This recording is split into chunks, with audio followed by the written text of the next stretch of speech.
So this is my music room. Welcome. We have a clavie over here. And one of the things I really like about this room, you have this exposed brick here that gives us some nice lighter tones. And we made this cool contrast here with the brown that also kind of ties in with the wooden components, with the iron, and some of my instruments will blend in a little bit more with it. Still kind of figuring things out, hanging pictures up, trying them out, but really happy with how the walls came out and how the room's all getting tied together. Welcome to the basement. This is where I watch movies. Just love how this came out. This was a railings by Farrow & Ball, and just think it has a lot of dimension to it, a lot of depth. And here's the kitchen, and we again went with this grandma's china color, and it just has like a nice warmth to it. It's not like a cold white.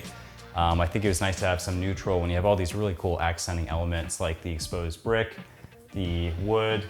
So take you into our living room. I kind of left the walls open. I just think they look so beautiful.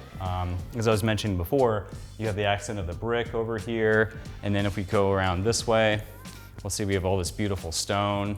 And just, if you look around, it's flawless. There's nothing, you could scrutinize anywhere on the wall. It just looks beautiful. I mean, look at it, it's beautiful. Thanks for stopping by.